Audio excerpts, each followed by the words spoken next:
আজকের সংক্ষিপ্ত খুতবাতে আমি আপনাদের সাথে খুবই গুরুত্বপূর্ণ আর বারংবার আলোচিত একটি বিষয় নিয়ে কথা বলতে চাই। বিষয়টি আল্লাহর কিতাব আর নবী সাল্লাল্লাহু আলাইহি সাল্লামের সুন্নাতেও বারবার আলোচিত হয়েছে। সেই বিষয়টি হলো অনুশোচনা, ক্ষমা প্রার্থনা করা, আল্লাহর কাছে ফিরে যাওয়া।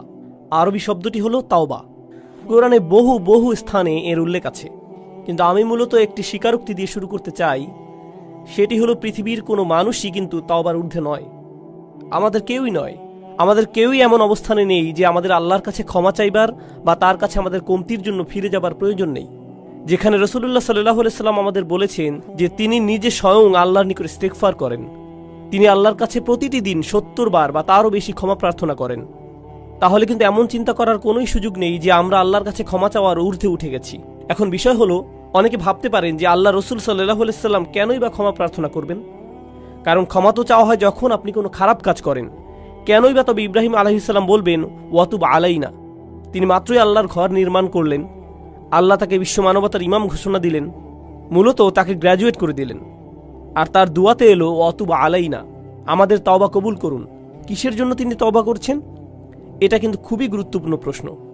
এটা আসলে স্বীকারোক্তি বড় বড় নবীদের আলাইহিমুসসালাতু ওয়াসসালাম, আমাদের নবী সাল্লাল্লাহু আলাইহি সাল্লাম সহ, যে আমাদের অনেক ভুল ত্রুটি আছে যেগুলো সম্পর্কে আমরা জানি যে কেবল ভুল করেছি, আর অনেক ভুলও আছে যেগুলো সম্পর্কে আমাদের কোনো জ্ঞানই নেই। আল্লাহ আমাকে আপনাকে আমাদের নিজেদের চাইতেও ভালো করে জানেন। এমনকি আমি আপনি যেই ভালো কাজগুলো করি সেখানেও ত্রুটি থাকে। আমি জানি না আমার কাজ ঠিকঠাক মতো হয়েছে কিনা, কিন্তু আমরা সবাই আর কিছুক্ষণের মধ্যে দাঁড়িয়ে যাব, সবাই সালাত আদায় করব, আর সালাতের শেষে আমরা মনে করতে পারি যে আমরা হয়তো আমাদের উদ্দেশ্য পূরণ করতে পেরেছি, সালাতুল জুমায় সালাতের যে অধিকার তা আদায় করেছি। কিন্তু আমাদের প্রত্যেকের হিসেব খাতায় ফেরেশতা কি লিখছেন সেটা আমরা জানি না। আমরা জানি না এই সালাতে আমরা কত নম্বর পেয়েছি, কতটুকু খুশিও ছিল তাতে, কতটুকু মনোযোগ আমরা দিয়েছি, কতটুকু ইখলাস ছিল সালাতে, দুপুরের খাবার নিয়ে কতটুকু চিন্তা করেছি, কিংবা অফিসের প্রজেক্ট আর অন্য জিনিস নিয়ে। তাই বাহ্যত দেখে মনে হচ্ছে আমরা সবাই সালাত পড়েছি, সবাই একই দিকে ফিরে, সবাই কাতারবদ্ধ হয়ে দাঁড়িয়েছি, সালাতের শর্তগুলো পালন করেছি আমরা। কিন্তু ভেতরে সেই সালাতের গুণমানটাও লেখা হচ্ছে, শুধু পরিমাণটাই নয়, ঠিক? আর আমরা জানি না সেটার অবস্থা কি। তাই আমরা যে ভুলগুলো সম্পর্কে জানি সেগুলোর সাথে সাথে যেগুলো সম্পর্কে জানি না সেগুলোর জন্য আল্লাহর কাছে ক্ষমা চাই। দুটোর সম্মিলিত অবস্থাই হলো এটা। আল্লাহর নবীদের ক্ষেত্রে দেখুন, চিন্তা করুন, আল্লাহ রসুল সাল্লাল্লাহু আলাইহি সাল্লামের চাইতে কে বেশি আল্লাহ আযজা ওয়াজাল্লাহর দাস হিসেবে তার দিনের সবচেয়ে বেশি খেদমত করতে পারেন? আলাইহিস সালাতু ওয়াস সালাম। কিন্তু তিনি নিজেও সারাক্ষণ চিন্তা করতেন, হয়তো আমি যথেষ্ট করছি না, হয়তো যা করছি তাতে হচ্ছে না, আল্লাহর কাছে আমার ক্ষমা চাইতে হবে আমার সর্বোচ্চ সক্ষমতাটুকু দিয়ে দিতে না পারার কারণে। আর আল্লাহ আযজা ওয়াজাল্লাহ সর্বক্ষণ কোরআনে আল্লাহর নবীকে সান্ত্বনা দিচ্ছেন যে না না, তুমি ঠিক মতোই করেছো, তুমি যথেষ্ট করেছো, আমি তোমার উপর সন্তুষ্ট, তোমাকে চিন্তা করতে হবে না। কিন্তু আল্লাহ রসুল এর পরেও শান্ত হননি, তারপরেও তিনি আল্লাহর কাছে ইস্তেগফার করেই যাচ্ছেন। এই বিষয় আমি তুলে এনেছি এজন্য যে আমি সহ এখানে কেউই যেন মনে না করি যেহেতু আমি মিম্বারে দাঁড়িয়ে আপনাদেরকে বলছি তাই আমার এসবের দরকার নেই। আপনাদের শুধু প্রয়োজন, সবার মতো আমারও প্রচুর ইস্তেগফার দরকার। প্রত্যেকেরই আল্লাহর কাছে কাকুতি মিনতি করে ক্ষমা প্রার্থনা করা প্রয়োজন। চলুন আমরা প্রথমে সবাই মিলে এই পদ্ধতিটার দিকে একটু লক্ষ্য করি। আমাদের প্রত্যেককে এটা মানতে হবে যে আল্লাহ আযজা ওয়াজাল্লাহর কাছে ক্ষমা চাইবার আগে আমাদের কিছু পদ্ধতি অবলম্বন করতে হবে। তাই আপনাদের নিকট আমি দুইটা আয়াত নিয়ে কথা বলবো সূরাতুন নিসা থেকে। আয়াত দুটি নিয়ে বলার আগে অল্প করে প্রেক্ষাপটটা বলে নেই। সেটা হলো, এই আয়াতগুলো প্রাথমিক মাদানী যুগের। যখন নবী সাল্লাল্লাহু আলাইহি সাল্লাম মদিনাতে হিজরত করলেন তখন নতুন মুসলিম সমাজের একদম শুরুর দিকে নাজিলকৃত আয়াতগুলো, যেগুলোতে সমাজের আইন কানুন বর্ণিত আছে, সেগুলো সবই ছিল মূলত সূরাতুন নিসাতে। যেমন সূরা নিসাতে নাজিল হয়েছে উত্তরাধিকার সম্পর্কিত আইন, কিছু সামাজিক আইন নাজিল হয়েছিল, নারী পুরুষের পারস্পরিক মিথস্ক্রিয়া কেমন হবে, নারী পুরুষের মধ্যে শৃঙ্খলা আর নির্লজ্জতার শাস্তি সম্পর্কে বিস্তারিত আলোচনা হয়েছে। এই সব কিছু গুনাহ আর কিছু বড় পাপ যেমন জিনার আলোচনা করা হয়েছে। আর এর পরপরই তাওবার এই আয়াতগুলো এসেছে, আল্লাহর কাছে ক্ষমা চাইবার আয়াত। এর মানে হলো আল্লাহ আপনার কাছে কিছু জিনিস আশা করেন, যদি সেগুলো পূরণ করতে না পারেন তবে আপনাকে তাওবা করতে হবে। আমি সেই আয়াতগুলোতে ফিরে আসছি, কিন্তু তার আগে কয়েক মিনিটের জন্য অন্য পথে যেতে চাই। দেখুন, আমরা সবাই গুনাহগার, এর কোনো ব্যতিক্রম নেই। আমরা সবাই পাপ করি। হয় আমরা সরাসরি পাপ করি, মানে আল্লাহ যা চান না সেটা আমরা করি, যা দেখা উচিত না সেটা আমরা দেখি, এমন জিনিসে বিনোদন নেই যেগুলো আমাদের জন্য জায়েজ নয়, মুসলিমদের জন্য সেটা উচিত নয়, এমন বিষয়ে সময় অপচয় করি যেখানে করা উচিত নয়, কখনো কখনো প্রশ্নবিদ্ধ উপায়ে অর্থ উপার্জন করি, মুসলিমরা আমরা এমন সব ব্যবসায় জড়িত হয়ে যাই, এমন সব লেনদেন করি যেগুলো সম্পর্কে জানি যে সেটা প্রশ্নবিদ্ধ, তবু আমরা সেগুলো করতেই থাকি এই যুক্তিতে যে দেশের অর্থনৈতিক অবস্থা খারাপ। কি আর করব বলুন, আমাদের পরিবারকে তো খাওয়াতে হবে। এগুলো জায়েজ করতে আমরা প্রচুর অজুহাত দাঁড় করাই, এগুলো ব্যবসায়িক লেনদেন হোক বা না হোক। এছাড়া শুধু তাই নয়, আমরা অনেক সময় আমাদের পরিবারের সাথে অন্যায় আচরণ করি। আমাদের স্ত্রী, আমাদের সন্তান, আমাদের ভাই, আমাদের কাজিনদের সাথে আমরা দ্বন্দ্বে জড়িয়ে পড়ি, উত্তরাধিকার নিয়ে অন্যায়ভাবে ঝগড়া শুরু করে দেই। কত ধরনের অন্যায় কাজই তো আমরা করি।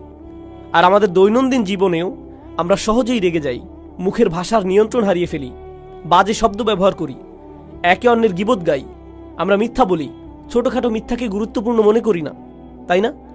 আপনার বস ফোন দিয়েছে, আপনি ঘর থেকে বেরই হননি, কিন্তু আপনি বললেন আমি একদম অফিসের কাছেই।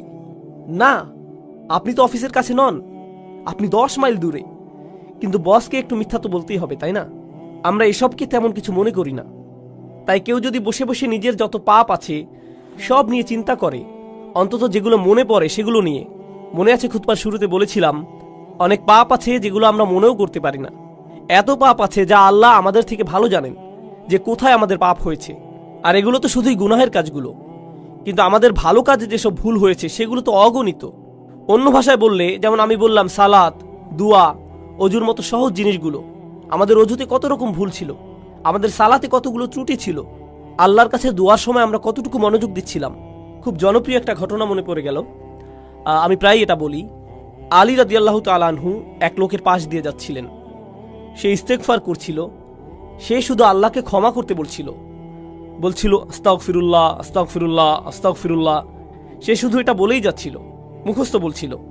আর তিনি তাকে দেখে বললেন, তোমার ইস্তেগফার প্রয়োজন, তাই না?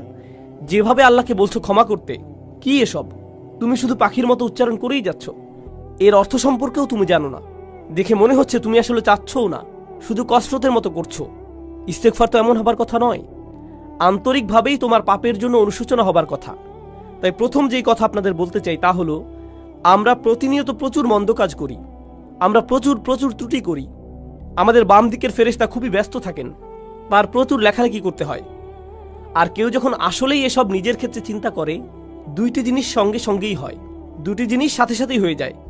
সেগুলোর একটি হলো যে সে আবেগে আচ্ছাদিত হয়ে যায়, সে মনে করে আমি তো ধ্বংস হয়ে গেলাম, আমার তো জান্নাতে ঢুকবার কোনো উপায়ই নেই, আমি যা যা করেছি এর কারণে সেখানে তো আমার কোনো স্থানই হবে না।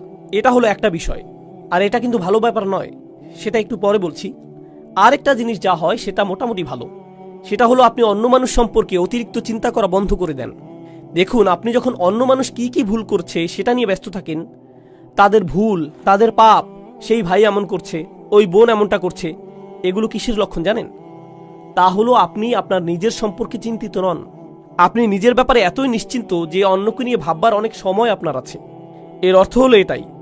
এর মানে হলো আমরা নিজেদের ভুল ত্রুটি, নিজেদের পাপ নিয়ে চিন্তিত নই, বরং অন্যদের ছোটখাটো ভুল নিয়ে চিন্তা করার প্রচুর সময় আমাদের হাতে, সেটাই এটার অর্থ। তাই আমরা যদি নিজেদের পাপ নিয়ে চিন্তা করি, তাহলে অন্যেরা কি কি করেছে সেটা নিয়ে এত না ভেবে নিজেদের অবস্থা সম্পর্কে বেশি দুশ্চিন্তা করতে পারবো। এখন আপনি যদি সত্যি সত্যি নিজের অবস্থানে চিন্তাবোধ করেন আর ভয়ে আচ্ছন্ন হয়ে পড়েন যে আমার কোনো আশাই নেই, আমার জন্য কোনো ক্ষমাই নেই, তাহলে এই সময় আমাদের আল্লাহ আজ্জা ওয়া জাল্লার হিদায়াতের প্রয়োজন। কারণ খুবই কষ্টকর আর দুঃখজনক অবস্থা এটা। দেখুন, সবচাইতে কষ্টকর আর সবচাইতে ক্ষতিকর মানসিক অবস্থা হলো একদম নিরাশ হয়ে যাওয়া। সবচাইতে ক্ষতিকর মানসিক অবস্থা এটা। এমনকি অমুসলিমরাও, তারা যখন একেবারে আশাহীন হয়ে যায়, তখন ড্রাগ ওভারডোজ করে, কেউ কেউ আত্মহত্যা করে, সব ধরনের অপরাধ করতে থাকে। যখন তারা নিরাশ হয়ে থাকে, নিজেদের নিয়ে আর কোনো আশাই বাকি থাকে না, তখন যা ইচ্ছা তাই করতে থাকে।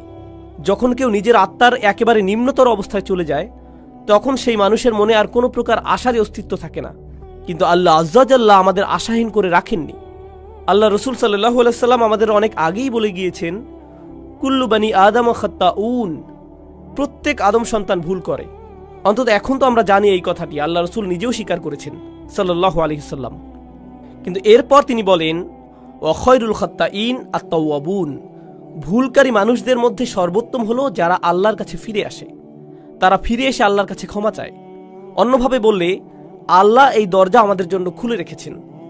যত পাপই আমরা করি না কেন, আল্লাহ আমাদের পুরো আমলনামা মুছে পরিষ্কার করে দিতে রাজি আছেন, কিছু থাকবে না।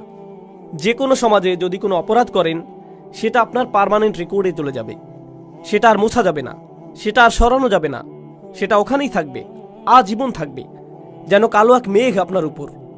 যেসব মানুষ যে কারণেই হোক এসবের মধ্য দিয়ে গিয়েছেন, বের হবার পর তাদের চাকরি খুঁজতে খুব কষ্ট হয়েছে। কেউ তাদের ব্যাকগ্রাউন্ড চেক করলে আর চাকরি দেয় না, কারণ তাদের রেকর্ডে কিছু একটা আছে। আল্লাহ আজ্জা জাল্লাহ আপনার আমলনামা একেবারেই মুছে দেবেন, যদি আপনি আমি আন্তরিকভাবেই আল্লাহর দিকে ফিরে যেতে প্রস্তুত থাকি। যদি আসলেই আমরা চাই এমনটা, আমরা যদি সত্যি আন্তরিক হই, তবে আল্লাহ সুবহানাহু ওয়া তাআলা শুধু কথার কথা বলছেন না, তিনি আসলেই আন্তরিক এক অন্তর চান, যে তার দিকে ফিরে আসবে। এমন অন্তর যা তার নিজের কীর্তির ব্যাপারে সত্যিকার অর্থে লজ্জিত থাকবে। যদি আমরা এমন করতে পারি, তবে আল্লাহ একেবারে শুরু থেকেই শুরু করবেন আমাদের জন্য, একেবারেই ফ্রেশ স্টার্ট দেবেন। এই আশার আলোই আল্লাহ আজ্জা জাল্লাহ আমাদের সূরাতুল ফুরকানে দিয়েছেন। তিনি আসলেই চরম পদক্ষেপ নিয়েছেন এখানে। তিনি শুধু বলছেন না যে আমাদের পাপ ক্ষমা করে দিবেন, তিনি বলছেন ফাউলাইকা ইউবাদদিলুল্লাহু সাইয়্যাতিহিম হাসানাত, সেসব মানুষ যারা আসলেই আল্লাহর কাছে ফিরে তওবা করে, আমি তাদের সকল পাহাড় পরিমাণ পাপ কর্ম নিয়ে ভালো কাজে পরিবর্তন করে দেব। অন্যভাবে বললে, শুধুমাত্র আন্তরিকভাবে যদি আপনি আল্লাহর কাছে ফিরে আসেন, তবে আপনাকে যে শুধু লাখো পাপ কর্মের জন্য উত্তর দিতে হবে না তা নয়, বরং তিনি আপনার লাখো পাপ কাজকে লাখো পুণ্যে রূপান্তরিত করে দিবেন। শুধুমাত্র আপনি তাওবা করেছেন এজন্য, শুধুমাত্র এটার জন্যই, শুধুমাত্র এই একটি জিনিস তিনি আমাদের থেকে চাচ্ছেন। আল্লাহ আজ্জা জাল্লাহ আমাদের জীবন আর কতই বা সহজ করবেন। দেখুন, যেসব মানুষ সারাক্ষণ গুনাহ করতেই থাকে, শয়তান তাদের কাছে এসে বলে, তুমি তো এমনিতেও জাহান্নামে যাবে, তার চেয়ে বরং আনন্দ করেই নাও। শয়তান আসলেই এমন বলে, আর তারাও এভাবেই চলতে থাকে। আরে ধুর, আমি আর কি বা করব, তুমি জানো না ভাই, আমি একেবারেই ব্যর্থ, আশাহীন, তার চেয়ে বরং পুরোটা এনজয় করে নেই। শয়তানের প্রত্যেকটি ওয়াসওয়াসা শুনি, ফাটাফাটি করেই যাই দুনিয়া থেকে, জীবন তো একটাই, এরপর মরে যাব, এটাই হলো তাদের চিন্তা। এমন মানসিকতার জন্য আপনাকে অভিনন্দন। আল্লাহ আজ্জা জাল্লাহ আমাদেরকে কি বলছেন? ইল্লা মান রাহিমা রাব্বুক ওয়ালিযালিকা খালাকাহু মা ইয়াফআলুল্লাহু বিআযাবিকুম। আল্লাহ বলছেন, তোমাদেরকে শাস্তি দিয়ে আল্লাহ কি পাবেন? মনে করো আল্লাহ চান তোমাদেরকে শাস্তি দিতে? আল্লাহ আমাদের কোরআনে এই প্রশ্ন করছেন যে আমাদেরকে শাস্তি দিয়ে তার কি লাভ হবে? এজন্য তো তিনি তোমাদের বানাননি, এজন্য তো তিনি তোমাদের সৃষ্টি করেননি। আরেক স্থানে আল্লাহ বলছেন, শুধুমাত্র তাদের ক্ষমা করে দেবার জন্যই তিনি তাদের সৃষ্টি করেছেন। অর্থাৎ তাদের তিনি সৃষ্টি করেছেন তাদের প্রতি করুণা করার জন্যই। তিনি আমাদের সৃষ্টি করেছেন যেন আমরা তার করুণা অর্জন করতে পারি। তিনি বলেননি তিনি আমাদের জাহান্নামের জন্য বানিয়েছেন, তিনি আমাদের করুণা অর্জনের জন্যই বানিয়েছেন। তিনি আমাদের করুণা করতে চান, এজন্য এই দরজা খুলে রেখেছেন তিনি। তিনি আমাদের এক পা আগাতে বলছেন, বাকিটুকু তিনিই পূরণ করে দেবেন। বেশি কিছু করতে হবে না আপনাকে, শুধু তার দিকে একটুখানি ফিরে আসুন, একটুখানি তাকে দিন, আর তিনি সেই দরজাগুলো খুলে দিবেন। এখন এই ভূমিকার শেষে আপনাদেরকে সূরা নিসার 2টি আয়াত নিয়ে বলতে চাই, যেগুলোকে আমি সবচাইতে গুরুত্বপূর্ণ আয়াত মনে করি। এই আয়াতগুলোর জন্য আপনাদেরকে প্রস্তুত করতে বলে নেই, এটা হলো আমার আর আপনাদের জন্য একটা হোমওয়ার্ক। সাধারণত খুতবা থেকে হোমওয়ার্ক অ্যাসাইনমেন্ট দেওয়া হয় না, কিন্তু আমি একটা দিচ্ছি। আমি চাচ্ছি আপনারা বাসায় যে এক টুকরা কাগজ নিয়ে তাতে আপনার মতে একটা পারফেক্ট দিনের বর্ণনা লিখুন। যদি আজকে রাতে ফেরেশতা আসে আপনার আত্মা নিয়ে যেতে, যদি মৃত্যুর ফেরেশতা আপনার জান কবজ করতে আজকে রাতে আসে, আর মুসলিম হিসেবে দিন যেমন হওয়া উচিত ঠিক তেমনটি আমার ছিল কিনা, তাহলে আমি অন্তত বলতে পারবো যে আমি মুসলমানের মৃত্যু পেয়েছি, আমি পুণ্যবান মৃত্যু পেয়েছি, সুন্দরভাবে মারা গিয়েছি। এরকম দিন দেখতে কেমন হবে? কোন সময় ঘুম থেকে উঠবো আমি? আমার স্ত্রী সন্তানদেরকে কি বলবো? কোন সময়ে আর কোথায় নামাজ পড়বো আমি? হয়তো আমি অফিসেও যাব সেদিন, কিন্তু সেখানে আমার আচরণ কেমন হবে? সেক্রেটারির সাথে কিভাবে কথা বলবো? আমার চোখ কোথায় থাকবে? আমি কম্পিউটারে কি দেখব? আমার বসের সাথে কতটা সৎ থাকবো আমি? আমি যদি জানি সেই রাতেই ফেরেশতা আসবে, তবে সেই দিনটা কেমন যাবে? মুসলিম হিসেবে একটা পারফেক্ট দিন দেখতে কেমন হবে? এই দিনটি কিন্তু আপনার ক্ষমার বাইরে যাবার দরকার নেই। দিনটি হতে পারে যে কোনো সাধারণ দিন, আপনার যা করা উচিত তাই করছেন। এতে যেসব জিনিস থেকে দূরে থাকার কথা আপনি দূরেই থাকছেন, খুব একটা কঠিন না। কিন্তু আপনি যদি বিস্তারিত রুটিন করতে চান নিজের জন্য, আমরা সবাই এক এক রকম, আমিও ভিন্ন রকম, কিন্তু যদি নিজের একটা বিস্তারিত রুটিন বানান যেখানে পারফেক্ট একটি দিন কাটাবেন, আর সেই দিনের সবচাইতে গুরুত্বপূর্ণ অংশ হলো দিনটির খুঁটিগুলো। একটি বিল্ডিংকে যেভাবে খুঁটিগুলো ধরে রাখে ঠিক সেভাবে, তাই না? ঠিক তেমনি আমাদের দিনকে ধরে রাখে 5টি খুঁটি, 5টি সালাওয়াত, 5টি নামাজ। তো আপনার রুটিনের সেই অংশটি যেন ঠিক থাকে, খেয়াল রাখবেন এটা যেন থাকে। এর মাঝে কি করেন? এগুলোর মধ্যখানে কি করেন? ইন্নাস সালাতা কানাত আলাল মুমিনিনা কিতাবাম মাওকুতা, যেটা অর্জন করা সম্ভব সেটার প্রতি আমার আপনার কাজ করা উচিত। এটা আমি আপনি কিন্তু অর্জন করতে পারি। আমার দৈনন্দিন চিত্র এমনই হওয়া উচিত। কিন্তু কেন এমন হয় না দিনগুলো? কেন দেরিতে ঘুম থেকে উঠি আমি? সম্ভবত দেরিতে ঘুমাতে যাই। তাই কেন এত দেরিতে ঘুমাতে যাই? কারণ সম্ভবত মধ্যরাত পর্যন্ত আমি মুভি দেখি। সম্ভবত সেটা বন্ধ করে সময় মতো ঘুমাতে যাওয়া উচিত আমার। কেন দোয়া করার সময় আমার কখনো কান্না আসে না? সম্ভবত আমি অনেক দিন যাবত আল্লাহর ঘরে যাইনি, তার কাছে যাইনি। শুধুমাত্র সেখানে যাই জুমার সময়, তাও আবার যখন তা একেবারে শেষের দিকে, যেন আবার নিজের জীবনে ছুটে যেতে পারি। কেন প্রত্যেকবার সালাতে যখন সিজদায় যাই উঠে দাঁড়ানোর জন্য ছটফট করি? যেমন সুবহান রাব্বিল আযীম, সুবহান রাব্বিয়াল আলা, যেন এমনটা এতই তাড়াতাড়ি বলি আমি, কারণ আমার সেখানে বেশিক্ষণ থাকতে ইচ্ছে হয় না। আমার তো অনেক কাজ আছে, আমার জরুরি কাজ শেষ করতে হবে, তাই না? আল্লাহর সামনে নিজের মাথা নিচু করার চাইতে জরুরি আর কি হতে পারে? আমি বুঝি না আমরা কিভাবে নিজেদের বুঝ দিতে পারি এটা নিয়ে। সেই একটি জিনিস যা আল্লাহ তাকে করতে বলেছিলেন, সেই একটি জিনিস যা সে করতে অস্বীকার করেছিল, এই একটি জিনিস আমাদের তিনি প্রতিদিন করতে বলেছেন। আর আমরা যদি করিও সেটা যেন কৌতুক, কোনো রকম করে দৌড়। এটা তো কিছুই না। কি এটা? সিজদা। এজন্যই আপনার উচিত দিনের রুটিন বানানো। এখন আয়াতটি শুনুন, ইন্নামাত তাওবাতু আলাল্লাহ। তাওবা শুধুমাত্র আল্লাহর জিম্মাদারিতে। আল্লাহ যে শব্দটি বলেছেন ইন্নামা কালিমাতাল হাসাল বিহাদিহিল আয়াহ, এই শব্দের মানে কি? এর মানে হলো আল্লাহ যা বলবেন এখন তা হলো একটি বিশেষ চুক্তি, শুধুমাত্র নির্দিষ্ট কিছু ব্যক্তির উপর কার্যকর করা হবে, সবার জন্য এটা না। এটা শুধুই তাদের জন্য যাদের বর্ণনা এখন দেয়া হবে। তিনি বলছেন আল্লাহ, কিছুই আল্লাহর উপর বাধ্যতামূলক নয়। আল্লাহ কিছুই করতে বাধ্য নন, শুধুমাত্র যা নিজের উপর বাধ্যতামূলক করেন সেগুলো ছাড়া। তিনি বলছেন আল্লাহ, আল্লাহর উপর এটা বাধ্যতামূলক যে তিনি নির্দিষ্ট ব্যক্তিদের তাওবা কবুল করবেন। আল্লাহ কিছু মানুষের তাওবা কবুল করাকে নিজের উপর আবশ্যক করে নিয়েছেন। কারা এই লোক? লিল্লাযীনা ইয়ামালুনা সুআ বিজাহালাতিন, সেই লোক যারা পাপ করে। এখানে আমি সাধারণ অনুবাদ করে দিচ্ছি, যারা পাপ করে। আল্লাহ মাত্রই বললেন তিনি নিজের জন্য যারা পাপ করে তাদের ক্ষমা করা বাধ্যতামূলক করে নিয়েছেন। তিনি কিন্তু আরও বলেছেন, চলুন দেখি এই লোকগুলো কারা। আর সেটার আগে ইয়ামালুন শব্দের প্রতি একটু মনোযোগ আকর্ষণ করছি। ইয়াফআলুন শব্দের তুলনায় আরবি ভাষায় কিছু করা বোঝাতে দুইটি শব্দ আছে, ইয়াসনাউনও আছে। এগুলো সবই কিছু করা বোঝাতে ব্যবহৃত হয়। ইয়ামালুন মানে হলো আপনার উদ্দেশ্য ছিল, এমন না যে আপনার ভুল হয়েছে, বরং আপনি করেছেন, আপনি জানতেন কি করছেন, আপনি ভুল করেছেন। এটা এমন না যে আপনি কিছু একটা বলে ফেললেন কিন্তু বলার সময় খেয়াল ছিল না যে ভুল করছেন, সেটা উদ্দেশ্যহীনভাবে। আমি উদ্দেশ্যের কথা বলছি, এটা কোনো ভুল নয়। তওবার প্রথম ধাপ হচ্ছে আমাকে আপনাকে অন্তত স্বীকার করে নিতে হবে যে পাপ করেছি। অজুহাতের পেছনে লুকানো বন্ধ করতে হবে। আল মাআযিরু মাকাযির, অজুহাত হলো মিথ্যে কথা। অজুহাত মানে এটাই, আপনি যদি অন্তত নিজের সাথে সৎ থেকে বলতে না পারেন যে হ্যাঁ আমি ভুল করেছি, আমি পাপ করেছি, কোনো অজুহাত নেই। যেমন আমি আর অজুহাত দিতে পারবো না, আমি আমার অজুহাতের পেছনে লুকাবো না, তাই না? প্রত্যেকবার কোনো ভুল হয়ে গেলে শয়তান এসে বলে না না এটা তোমার দোষ না, সমাজের দোষ। তুমি অনেক চাপের মাঝে ছিলে, তুমি অনেক চাপের মধ্যে ছিলে, তুমি তখন খুবই রেগেছিলে, তোমার বন্ধুর দোষ ওটা, অমুকের দোষ সেটা, তারা তোমাকে বাধ্য করেছে, সে তোমাকে বাধ্য করেছে, এজন্যই এমনটা হয়েছে, খুবই গরম ছিল সেদিন, খুবই ঠান্ডা ছিল সেই দিন। সুবহানাল্লাহ, কত অজুহাত চলে আসবে আপনার ভেতর। আর যেটা করবেন না তা হলো নিজের ভুল স্বীকার করা। আল্লাহর কাছে ফিরে আসার প্রথম ধাপই হলো আমাকে আপনাকে আমাদেরকে স্বীকার করতে হবে যে আমরা পাপ করেছি। এটা অপমানজনক। মানুষ অজুহাত কেন দেয় জানেন? কারণ নিজের ভুল স্বীকার করাটা বিব্রতকর, এটা বিব্রতকর। আর যখন আপনি নিজেকে আল্লাহর সামনে বিব্রত করতে পারবেন, সেটাই প্রমাণ করে যে আল্লাহর সামনে আপনার আর কোনোই অহংকার নেই। আল্লাহ আমার আপনার কাছে বিনয় চান, তিনি আমাদের অহংকার দেখতে চান না, তিনি আমাদের গর্ব দেখতে চান না, তিনি এমনকি এতটুকু কিবর দেখতে চান না, মিসকাল হাব্বাতিন মিনাল কিবর, এতটুকুও না। তিনি আমাদের মাঝে এতটুকু অহংকারও দেখতে চান না। তাই নিজের পাপ স্বীকার করলে অহংকার দূর হয়ে যায়, এভাবেই এটা দূর হয়। তাই আমরা আল্লাহ আজ্জা ওয়া জাল্লার কাছে আমাদের ভুল স্বীকার করি পরিষ্কারভাবে।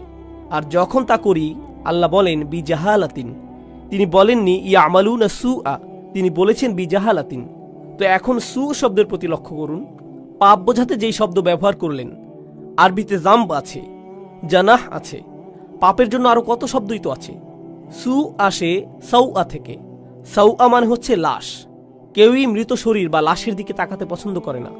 যেমন ধরুন হাইওয়েতে কোনো প্রাণীর লাশ পড়ে আছে কিংবা মানুষের লাশ, বিষয়টা ডিস্টার্বিং, কুৎসিত একটা জিনিস, দেখতে চাওয়ার মতো জিনিস না এটা। আল্লাহ আজ্জাওয়াজাল্লা পাপকে সেই কুৎসিতের সাথে তুলনা করেছেন।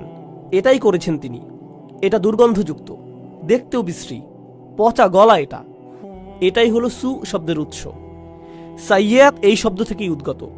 তো আপনি বিশ্রী কিছু একটা করেছেন, স্বীকার করুন। এরপর আল্লাহ কারণ দিচ্ছেন বিজাহালাতিন, লোকটি এই পাপ করেছে কারণ সে অতিরিক্ত আবেগে আচ্ছন্ন ছিল। জাহালা শব্দটি আরবি ভাষা আর কোরআনেও গুরুত্বপূর্ণ একটি শব্দ। এর অর্থ হচ্ছে আবেগে আচ্ছন্ন হয়ে যাওয়া। আপনি খুব রেগে মেগে এমন কিছু করে বসলেন যেটা করা উচিত না। প্রলুব্ধ হয়ে এমন কিছু করলেন যা করা উচিত ছিল না। প্রচণ্ড লোভে পড়ে এমন কিছু করেছেন যেটা উচিত নয়। প্রচণ্ড উত্তেজিত হয়ে এমন কিছু করেছেন যা উচিত নয়। এরকম সময়ই মানুষ যা উচিত নয় তা করে বসে। যখন তারা উত্তেজিত হয়ে যায়, কোনো আবেগে আচ্ছন্ন হয়ে যায়, সেই আবেগটি ভয়, ক্রোধ, লোভ, হিংসা, লালসা, প্রলোভন যাই হোক না কেন, তারা এই আবেগে তাড়িত হয়ে মন্দ কিছু করে ফেলে। আল্লাহ বলছেন, হ্যাঁ, সেই আবেগ সেখানে ছিল আর লোকটি আসলেই পাপ করেছে। সুম্মা ইয়াতুবুনা মিন করিব, আর সাথে সাথেই তারা আল্লাহর কাছে ফিরে বলে, ইয়া আল্লাহ, আমি করে ফেলেছি, আমি জানি আমি করে ফেলেছি, আমি একটা মানুষ, আমি জানি আমি পারফেক্ট দিন শুরু করেছিলাম আর সেই পারফেক্ট দিনটি সুন্দর করার চেষ্টাও করেছিলাম, কিন্তু পথিমধ্যে এই ভুলটি করে ফেলেছি, আবেগে আচ্ছন্ন হয়ে এই পাপটি করে ফেলেছি। এখন আপনার দিকে ফিরে এসে ওয়াদা করছি এমন কাজ আর কখনো করব না। ইয়া আল্লাহ, যা করেছি এজন্য আমি লজ্জিত। এখন আপনি আল্লাহ আজ্জাওয়াজাল্লার সাথে কথা বলছেন। এই কথোপকথন আরবিতেই হতে হবে এমন কোনো কথা নেই, কিন্তু আপনি নিজের ভাষাতে এই কথা বলতে পারেন। আল্লাহ আজ্জাওয়াজাল্লাহ সকল ভাষার শিক্ষক। আমি আপনি আল্লাহর কাছে ফিরে এসে যা যা ভুল আগে করেছি তা স্বীকার করব। ফাউলাইকা ইয়াতুবুল্লাহু আলাইহিম, তারাই সেই সব লোক যাদের তাওবা আল্লাহ কবুল করেন। তারাই সেই সব মানুষ যাদের জন্য তিনি দরজা খুলে দিতে চান। সেই দরজাটি আপনার জন্য বন্ধ না। আপনি আশা ভরসার অতীতে চলে যাননি। আর পরের আয়াতে যাবার আগে আমি আরেকটি ব্যাপার যোগ করতে চাই, সেটা পুরো বিষয় সম্পূর্ণ করবে। সেই আয়াতটি ছাড়া বিষয় পূর্ণ হবে না। খুবই গুরুত্বপূর্ণ। তা হলো, অন্যেরা যেভাবে আপনাকে দেখে আপনি নিজেকে সেভাবে ভাববেন না। নিজেকে অন্যদের মতো করে বিচার করবেন না। অন্যেরা ভাবতে পারে আপনি অনেক অসাধারণ, সেটাই আপনাকে অসাধারণ করবে না, এমন নাও হতে পারে। মানুষ আবু বকর সিদ্দিক রাদিয়াল্লাহু আনহুর কাছে এসে বলতো, আপনি খুবই ভালো। তিনি শুনে বলতেন, আল্লাহুম্মা আতিনি বিমা ইয়াকুলুন ওয়ালা তুআখিযনি বিমা লা ইয়ালামুন। তিনি বলতেন, ইয়া আল্লাহ, তারা যা সত্য মনে করে সেটা আমাকে দিন, আর তাদের যেটার জ্ঞান নেই সেটার কারণে আমাকে পাকড়াও করবেন না। তাদের কোনোই জ্ঞান নেই, তিনি নিজেই জানতেন। অন্যেরা তার সম্পর্কে কি বলে সেটাতে তিনি অভিভূত হতেন না। একই সাথে অন্যেরা আপনার সম্পর্কে যেই খারাপ কথা বলে সেটা দিয়েও নিজের বিচার করবেন না। আপনি খুব খারাপ, আপনি দুর্নীতিগ্রস্ত, আপনি মুনাফিক, আপনি মিথ্যুক, আপনি ভণ্ড, আপনি অভদ্র, আপনি জাহান্নামে যাবেন, ইত্যাদি ইত্যাদি ইত্যাদি ইত্যাদি। এগুলোর কোনোই অর্থ নেই। মানুষ আপনাকে চেনে না, আল্লাহ জানেন। মানুষ যদি বলে আপনি কোনো কাজের না, আপনাকে দিয়ে কিছুই হবে না, ইত্যাদি ইত্যাদি, এর মানে এই নয় যে আল্লাহ আপনার সম্পর্কে সেটাই ঠিক করেছেন। ঠিক যেভাবে মানুষের প্রশংসা আপনাকে ভালো মানুষ বানায় না, তেমনি মানুষের নিন্দাও আপনাকে মন্দ লোক বানিয়ে দেয় না। সেটার সিদ্ধান্ত শুধু আল্লাহরই কাছে, আর কারো নয়। সেটা শুধু আপনার আর আল্লাহর মধ্যেই। আপনার সম্পর্কে মানুষের মন্তব্য যেন আল্লাহর সাথে সম্পর্ক নষ্ট না করে দেয়। তারা আল্লাহর কাছ থেকে তথ্য নিয়ে আপনার ব্যাপারে মন্তব্য করেনি, তাদের সেই তথ্য নেই, শুধু তার কাছেই আছে। তিনি বলছেন, শুধু এই লোকগুলোর তওবাই আমি কবুল করব। আল্লাহ আমাদের সবাইকে তাদের অন্তর্ভুক্ত করুন। এর পরের আয়াতে বলছেন, এই লোকগুলো থেকে আমি তওবা কবুল করব না। পরিষ্কার করে বলছি, আমি চাই তোমরা তওবাকারীদের মধ্যে অন্তর্ভুক্ত হও। এই লোকগুলোকে আমি গ্রহণ করব, কিন্তু এদেরকে আমি গ্রহণ করব